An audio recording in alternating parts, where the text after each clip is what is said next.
Glória a Deus. A palavra que eu quero trazer essa noite é uma palavra muito forte, que vai mudar muito a sua forma de pensar, que vai trazer uma revelação tão forte para a sua vida, que vai mudar a história de toda a sua geração, como eu disse, em nome de Jesus. No livro de Gênesis, capítulo de número 15, no versículo de número 4 e 5, Abraão estava com 75 anos. Deus promete a Abraão um filho na idade de 75 anos, olha só. E disse o Senhor a Abraão: te darei um filho que será gerado, fruto do amor de ti e de Sara, e esse será o teu herdeiro. Então conduziu-o até para fora e disse: olhe para o céu e conte as estrelas, se é que pode. Será assim a tua descendência. Veja só, no livro de Gênesis, que nós acabamos de ler, capítulo de número 15, 4 e 5, a Bíblia fala que Abraão estava com 75 anos, e Deus faz uma promessa para ele, porque Abraão chegou para Deus e falou: Senhor, o Senhor me prosperou, o Senhor me deu riqueza, o Senhor me deu bens, muita prosperidade. Agora será que eu não vou ter descendência? Será que eu vou ter que deixar toda a minha herança para o meu servo? Será que eu vou deixar tudo que eu conquistei, fruto da sua bênção sobre a minha vida, para um escravo? E aí Deus chama Abraão para uma conversa e fala: Abraão, vem aqui do lado de fora da tenda, olhe para os céus. Nós estamos morando lá na Ilha Daça, e eu estava reparando isso esses dias. Eu falei: gente, parece que o céu aqui é mais aberto, parece que a gente vê mais o céu, né? E as estrelas tão maravilhosas, tão iluminadas, incontáveis. E eu lembrei dessa passagem quando Deus chama Abraão para fora da tenda e fala: Abraão, olhe para os céus, conte as estrelas que estão no céu, se você puder. Não tem como contar. E ele fala: assim será a sua descendência. É uma promessa que o próprio Deus fez para Abraão. O próprio Deus disse a Abraão que ele faria isso através de quê? Do fruto do amor dele com a Sara, sua esposa. Do amor desse casal nasceria um filho, que seria Isaque, e de Isaque viria uma descendência para Abraão. Porém, os anos se passaram, 25 anos, quando relata lá em Gênesis 18, 25 anos se passaram. Abraão estava com 75 quando ele recebe a promessa, certo? 25 anos se passaram. Abraão hoje tem 100 anos de idade, e Sara 90 anos de idade, e não se cumpriu a promessa que o próprio Deus prometeu, mas o próprio Deus reteve a promessa. Ora, se Deus prometeu, eu perguntei aqui: quem tem promessa? Quem tem promessa? Quem a promessa ainda não se cumpriu? Talvez você está esperando a promessa de 1 ano, 2 anos, 10 anos, 20 anos como Abraão, 25 como Abraão. Não sei, mas se você tem promessa, não foi o homem que te fez, verdade? Quem te fez a promessa foi o próprio Deus, e você espera num próprio Deus. Abraão, ele recebeu a visita do próprio Deus, dizendo a ele: Abraão, eu te darei uma descendência, através do fruto do amor seu e da Sara. 25 anos se passaram, 25 anos se passaram, hoje Abraão tem 100 anos, Sara com 90. Quem está dormindo, diga amém. Está dormindo, não pode falar amém. Eu vou, quem dormir vai sentar aqui no altar, viu? Do lado do pastor Jerônimo ali, 100 anos de idade, não tem vigor mais nenhum, dificuldade para andar, dificuldade para levantar. Imagina para namorar então, meu irmão. não tinha ânimo para nada. Sara, 90 anos, cheia de teia de aranha, não funcionava mais nada. Libido já passou longe, ela acha que isso é nome de algum camelo, nem sabe mais o que significa isso. Os dois semi-mortos, assim diz a Escritura sagrada. Os dois semi-mortos, já não funcionava mais nada. Depois desse tempo, Gênesis 18 diz que Abraão estava dentro da tenda com Sara, um calor que só. Os dois estão ali talvez batendo um bom papo, que era só o que restava com 100 anos e 90 anos, né, meu irmão? Só um bom papo. Então converse muito com o seu esposo, converse muito com a sua esposa, porque no final vai sobrar só isso. Os dois lá, e Abraão escuta uma voz: Abraão, Abraão.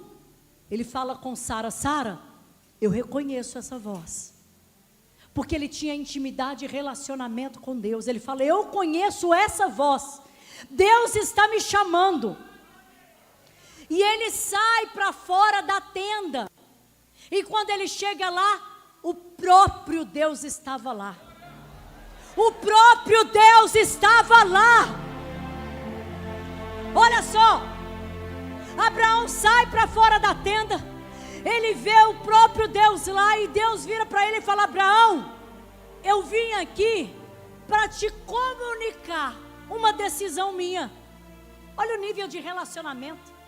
Olha o nível de relacionamento. Abraão, eu vim te comunicar que eu decidi destruir Sodoma e Gomorra. Aquela cidade não presta, eles estão cheios de pecados, entendeu? Então eu decidi, eu vou destruir Sodoma e Gomorra, não vai restar nada lá. Eu vou mandar fogo e enxofre, tudo que tiver vida lá vai morrer. Não vai restar mais nada em Sodoma e Gomorra. Gente, Deus, o soberano, o criador de todas as coisas, toma uma decisão e ele vai lá comunicar um homem. Como assim? Se ele decidiu é só destruir, né? Mas não, ele vai lá comunicar o que ele decidiu fazer com Abraão. Fala: Abraão, eu vou destruir Sodoma e Gomorra. Abraão, naquele momento, ele lembra que em Sodoma e Gomorra mora o seu sobrinho Ló, que ele tanto ama. Quem está comigo, diga amém. Ele lembra que o seu sobrinho Ló mora lá junto com a sua família, a esposa e 2 filhas. E ele também lembra que a única coisa que tem poder de destruir, de quebrar uma sentença de morte, é uma oferta de sacrifício. Ele fala assim: ó, Deus tomou essa decisão, eu já sei o que eu vou fazer, porque muitas vezes eu fui para o altar e eu experimentei de milagres extraordinários. Deus cancela a sentença de morte com uma oferta de sacrifício. Ele fala: Senhor, ok, eu sei que a sua decisão está tomada, mas eu posso lhe fazer um sacrifício, eu posso ir buscar uma oferta de sacrifício e te trazer aqui agora. Aí Deus fala assim: ok, Abraão, vá lá, prepare o sacrifício que eu vou esperar. E aí Abraão sai da tenda. Eu vou precisar de um Abraão e de uma Sara aqui, rapidamente. A Luzia vai ser a Sara, 90 anos, cheio de teia de aranha. Cadê o Abraão? Abraão e Sara. Abraão sai correndo. Ele é novinho, mas ela não é pedófila não, tá, gente? Vamos supor que ele fez uma plástica. Ele fala assim: Sara, meu amor. Ele pode falar meu amor porque ela é viúva, ninguém vai ficar com ciúme, amém? E nem a Suelen vai ficar com ciúme. O Senhor está aqui na porta da tenda. O Senhor está na porta da tenda. O próprio Deus. E eu quero fazer um sacrifício. Porque somente um sacrifício cancela a sentença de morte. E eu preciso da sua ajuda. Qual é a minha parte no sacrifício? 3 medidas 3 medidas de farinha da melhor qualidade. Você vai pegar e vai fazer a sua melhor receita, Sara. Pão a borralho. O pão ao borralho.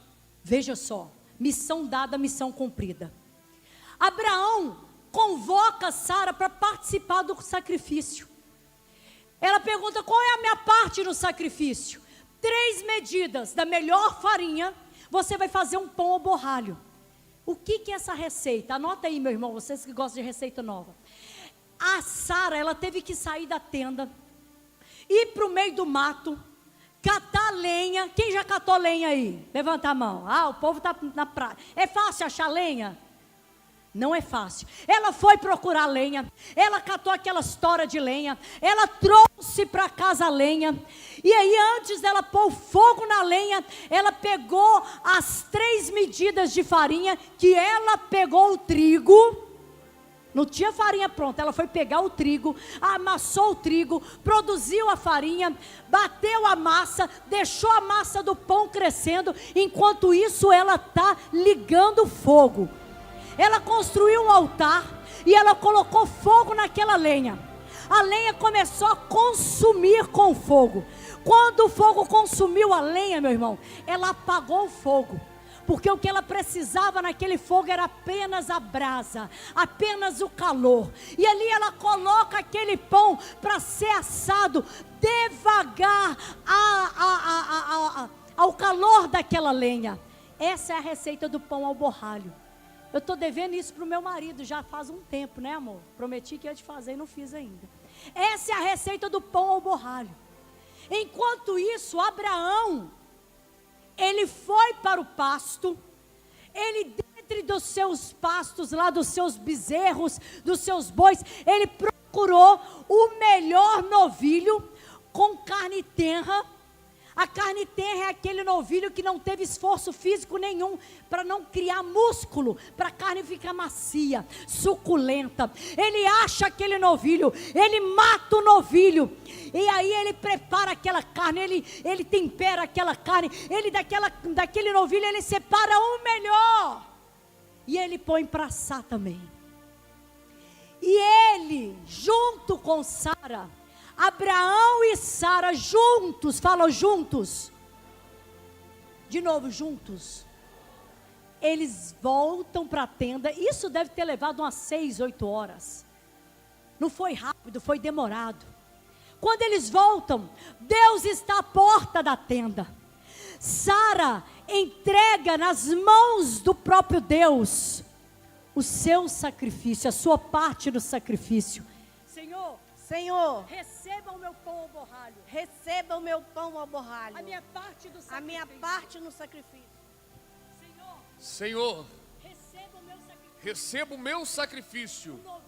Um novilho de carne tenra, suculenta. Deus, ele recebe o sacrifício de Sara e de Abraão.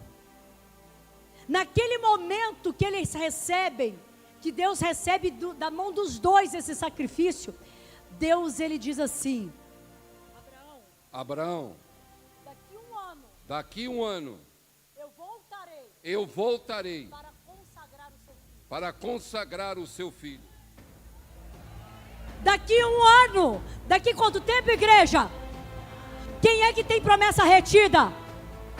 Não vai demorar um ano não, tá? Essa semana ainda Deus vai liberar sobre a sua vida. Essa semana ainda Deus vai liberar tudo que está retido. Meu Deus. Assenta no seu lugar, que agora é que eu vou começar a pregar. Peraí, mas qual que era o assunto que Deus veio até a porta da tenda? Era destruição de quê? Sodoma e Gomorra.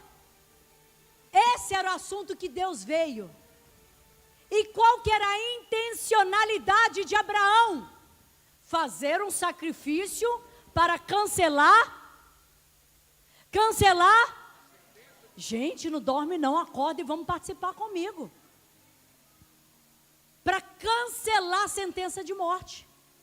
os dois estavam na mesma visão. Deus veio para destruir Sodoma e Gomorra, e Abraão decide cancelar a sentença de morte. Porém, quando o casal vai junto no altar, Deus libera a promessa que estava retida há 25 anos. É o poder da oferta de sacrifício. É o poder da oferta de sacrifício. Deixa eu falar para você. Se você ainda não entendeu essa parte, pode procurar aqui nas Escrituras Sagradas. A Sara não tinha sido ainda citada na Bíblia indo no altar. Ela não tinha experimentado, vivido a experiência da oferta do sacrifício, não tinha ainda a experiência de ir no altar. Quem tinha costume de fazer isso era Abraão. Tanto que a Bíblia fala que Deus enriqueceu Abraão, porque ele tinha a experiência do sacrifício. A Sara vivia o bem, do bom e do melhor, fruto do sacrifício de Abraão, e tudo bem. Era algo pessoal de Abraão, mas existia uma promessa, que era porque quando Deus veio e falou: Abraão, você vai ter um filho, fruto do seu amor com a Sara, e desse nascimento dessa criança haverá a sua descendência. Então a bênção era para o casal. Adiantaria Abraão ir ao altar? Não. Existem bênçãos que é particular minha, e eu venho ao altar. Existem bênçãos e promessas que é particular do Jerônimo, e ele vem no altar. Mas existem promessas liberadas para nossas vidas, que tem que vir um casal no altar. 25 anos, uma espera de uma promessa que o próprio Deus havia liberado.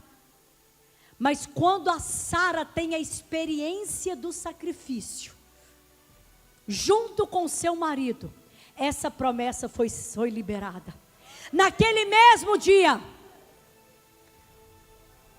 a sentença de morte também foi cancelada, porque todo mundo sabe da história. Ló e a sua família foi tudo livre da morte, né? Mas o assunto é que o casal veio até o altar.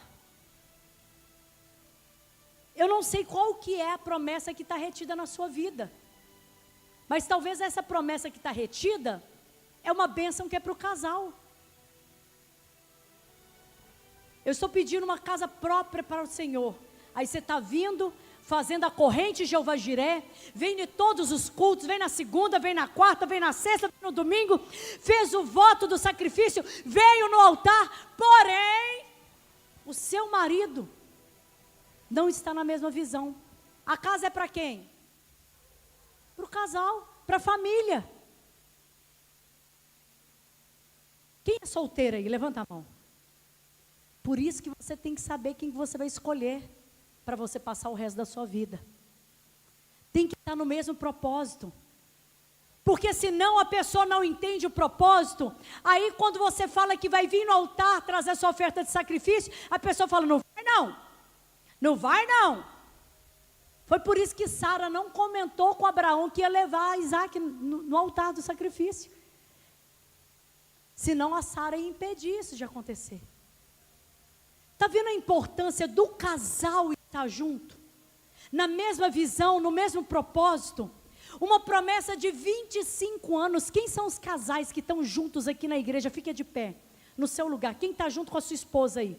Tá, que a esposa está aqui no diaconato e o marido está lá. Fica em pé, a esposa mesmo estando longe. Quem está junto, fica do lado. Eu vou liberar uma bênção sobre a sua vida. Em nome de Jesus, os casais que estão juntos aí, fiquem em pé. Eu quero liberar uma bênção desse altar sobre a sua vida. Pai, no poder e autoridade do nome de Jesus. Aqui está esse casal no mesmo propósito, Senhor. No mesmo propósito, eu peço ao Senhor: abra os céus agora, meu Pai. E quebra, anula e cancela no mundo físico e no mundo espiritual todo impedimento. Essa promessa se cumprir, meu Pai. Gera dentro deles o mesmo propósito, o mesmo objetivo, para que o Senhor possa, Senhor, liberar os céus abertos sobre a vida deles este ano ainda, em nome de Jesus. Faz assim com a sua mão agora, ó. Faz assim: eu recebo. em nome de Jesus, amém? Assenta no seu lugar.